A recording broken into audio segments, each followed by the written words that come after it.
Hello दोस्तों, आज के इस वीडियो में देखेंगे कि क्लास 7th साइंस ये चैप्टर नंबर 12 जो हमें दिया है कि वन हमारी जीवन रेखा। तो चलिए इस अध्याय में जो भी प्रश्न उसको सोल्व करेंगे। सबसे पहले पूछा गया था कि समझाइए कि वन में रहने वाले जंतु किस प्रकार वनों की वृद्धि करने और पुनर्जनन में सहायक होते हैं। पुनर्जनन में तो यहाँ पर लिखना है उत्तर में कि वन में रहने वाले जंतुओं द्वारा किए गए गोबर के ढेर पर शाकों और झाड़ियों के नवोदित अंकुरित हो जाते हैं। इनको उगने के लिए पोषक तत्व भी गोबर से प्राप्त हो जाते हैं। ये जंतु कुछ पादपों के बीजों को प्रकीर्णित कर देते हैं। ये बीज फिर थोड़ा सा और लिखना है कि ये बीज नए पादपों को जन्म देते हैं। पादपों की अधिक किस्में शाकाहारी जंतुओं को भोजन और आवास के लिए अधिक अवसर प्रदान करते हैं। शाकाहारियों की अधिक संख्या मांस भक्षियों के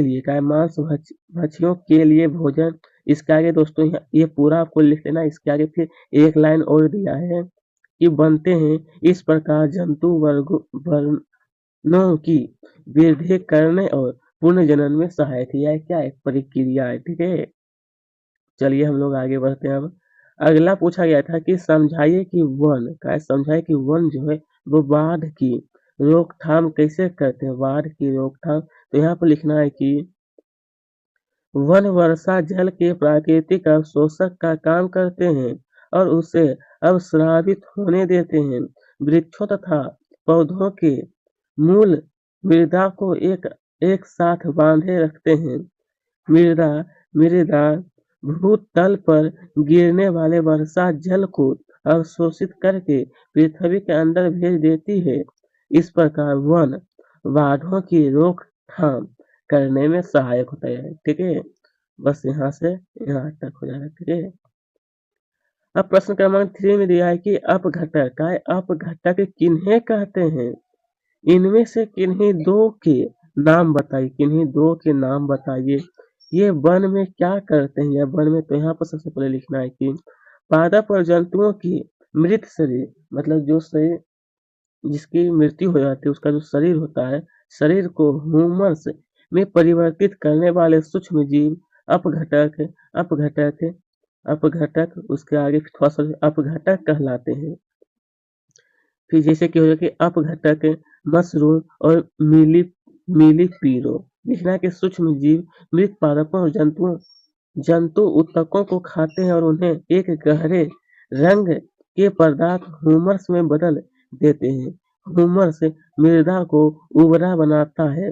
उर्वरा का मतलब कि उपजाऊ बनाता है और पादपों को पोषण प्रदान करता है। ठीक है, बस इतना आपको लिखना है। देखिए दोस्तों, मैं ज्यादा बड़ा उत्तर नहीं है बल्कि ये मीडियम साइज में इतना आपको लिखना होगा। ठीक है, अब अगला दिया है कि वायुमंडल में ऑक्सीजन और कार्बन डाइऑक्साइड के बीच संतुलन को बनाए रखने में वनों की भूमिका को समझाइए।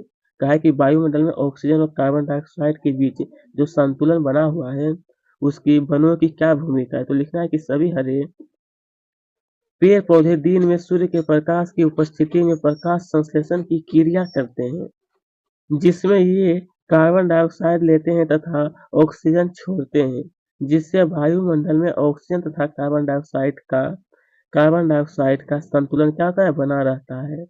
ठीक है, यह एक अब दिया है कि समझाइए कि वनों में कुछ भी व्यर्थ क्यों नहीं होता। यह आपको समझाना है कि वन में कोई भी चीज जो है वो बर्बाद क्यों नहीं हो पाता है। तो लिखना है कि वनों के कारण खनिज पदार्थ एवं अन्य उपयोगी पदार्थ की मात्रा का संतुलन बना रहता है तथा विभिन्न पदार्थों का चक्रीकरण होता रहता है। मृदा में ह्यूमस की उपस्थिति से मृत पादपों और जंतुओं के पोषक तत्व मृदा में निमुक्त होने होते रहते हैं। वहां से इन पोषक तत्वों को सजीव पादपों की मूलों द्वारा अवशोषित कर लिया जाता है। इन पोषक तत्वों का चक्र चलता रहता है, जिससे वन में कुछ भी व्यर्थ क्या तो यह नहीं होता। यह एक क्या होता है कि चक्र जो होता है वो चलते रहता है, जिसके कारण वन में कोई भी चीज व्यर्थ नहीं होता है। अगला क्या है ऐसे 5 उत्पादों के नाम बताइए, क्या है ऐसे 5 उत्पादों के नाम बताइए जिन्हें हम वनों से प्राप्त करते हैं। तो यहाँ पे इस प्रकार लिखना है कि वनों से प्राप्त होने वाले उत्पादक। यहाँ पर आप लिख सकते हैं कि सबसे पहले ये लाख हो जाएगा, गोंद हो गया, चंदन हो गया, कपूर हो गया और जैव ईंधन। जैव ईंधन का मतलब जो लकड़ी हम लोग जलाते हैं। बस ये 5 ठो आपको लिखना था, जो कि यहाँ पर दिया है। अब अगला दिया है कि रिक्त स्थानों की क्या है पूर्ति कीजिए। जो कि यहाँ पर सबसे पहले पूछा गया था कि कीट, तितलियां, मुख सॉरी मधुमक्खियां और पक्षी पुष्पीय पादपों की यहाँ पर आपको क्या भरना है, एक में आपको भरना है वृद्धि। क्या भरना है आपको, वृद्धि यहाँ पर आपको भर देना है। फिर देखिए दूसरा दिया है कि वन परिशुद्ध करते हैं, यहाँ पर आपको भर देना है, यहाँ पर आपको जलवायु और यहाँ पर आपको भर देना है वायु। वन परिशुद्ध करते हैं जलवायु और वायु को। अब देखिए शाक, वन में क्या कहता है सबसे नीचे की परत बनाते हैं, शाक जो होता है। और 4 में आपको भर देना है, मैं सिर्फ इसका उत्तर दिखा देता हूँ। वृद्धि, जलवायु, वायु और सबसे नीचे की और यहाँ पर मृदा, ठीक है। यहाँ पर आपको अच्छी तरह से नोट कर लेना। अब है कि हमें अपने से दूर स्थित वनों से संबंधित परिस्थितियों और मुद्दों के विषय में चिंतित होने की क्यों आवश्यकता है, क्यों इनके बारे में चिंतित होने की आवश्यकता है। तो लिखना है कि हमें हमें तो दोस्तों इसका उत्तर यहाँ से लिखना है कि वन मानव जीवन को प्रत्यक्ष अथवा अप्रत्यक्ष रूप से प्रभावित करते हैं। वन वर्षा लाते हैं, क्या था वन जो था वो वर्षा लाता था, बाढ़ को भी रोकते हैं। ये वायुमंडल में ऑक्सीजन एवं कार्बन डाइऑक्साइड के बीच संतुलन भी बनाए रखने में महत्वपूर्ण भूमिका निभाते हैं। समझ सकते हैं वन का कितना बड़ा भूमिका है। वनों से महत्वपूर्ण उत्पाद प्राप्त होते हैं जो जीवन के लिए अनिवार्य हैं। वन खाद्य श्रृंखलाओं का भी भाग होते हैं, इसलिए हमें अपने से दूर वनों से संबंधित परिस्थितियां और मुद्दों के विषय में चिंतित होने की आवश्यकता होती है, क्योंकि वह बहुत ही महत्वपूर्ण है वन, इसलिए चिंतित होना चाहिए। देखिए इसके आगे प्रश्न क्रमांक 9 में पूछा है कि समझाइए कि वनों में विभिन्न प्रकार के जंतुओं और पादपों के होने की आवश्यकता क्यों है। क्या समझाइए वनों में विभिन्न प्रकार के जंतु। तो लिखना है कि वनों में विभिन्न प्रकार के जंतुओं और पादपों का होना इसलिए आवश्यक है क्योंकि क्योंकि जो कि इसमें पहला आपको लिखना है कि जंतुओं और पादपों से हमें अनेक महत्वपूर्ण वस्तुएं प्राप्त होती जैसे कि लाख, गोंद, सुगंधित पदार्थ, शहद, औषधियाँ, पशु चारा, जैव ईंधन, ऊन, फर तथा भोज्य पदार्थ इत्यादि ये सब जंतु और पादपों से मिलते हैं, ठीक है। और फिर दूसरा में आपको लिखना है कि पादप भोजन का निर्माण करते हैं।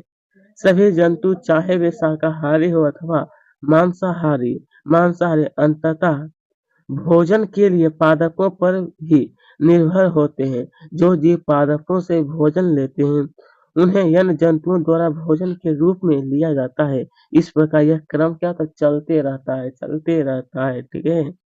जो कि यहाँ पे एक श्रृंखला भी दिया है कि पादप है तो पादप को सॉरी कीट जो होता है वो पादप को खाता है, और मेढक जो है वो किसको खाता है तो कीट को। सर्प सर्प जो है वो मेढक को ही खाता है, और उकाब उकाब एक पक्षी है शायद, वो सर्प को ही खा जाता है जिसको हम लोग कहते हैं गरुड़, ठीक है। उकाब उकाब का मतलब गरुड़ होता है। फिर तीसरा पॉइंट आपको लिख लेना है कि जंतुओं और पादपों से प्राकृतिक संतुलन बना रहता है, किसे जंतुओं और पादपों से ही। अगला दिया है कि संलग्न चित्र में का संलग्न चित्र में दोस्तों यहाँ पर जो आप चित्र देख रहे हैं बुक का ये एक चित्र है जो कि यही आपको कहा गया था बनाने के लिए। उसमें आपको कहा गया था कि तीर के द्वारा दर्शाने के लिए, ठीक है। और कुछ नहीं दिया तो आपको ये खुद ही कर लेना है, ठीक है। तो 10 नंबर का जो प्रश्न है वो चित्र के द्वारा आपको बनाना था जो मैं आपको बता दिया हूँ। आगे दिया है कि निम्नलिखित में से कौन सा वन उत्पाद है, कौन सा वन उत्पाद नहीं। तो इसका राइट आंसर केरोसिन। कौन सा है, केरोसिन। यह वन से नहीं मिलता है।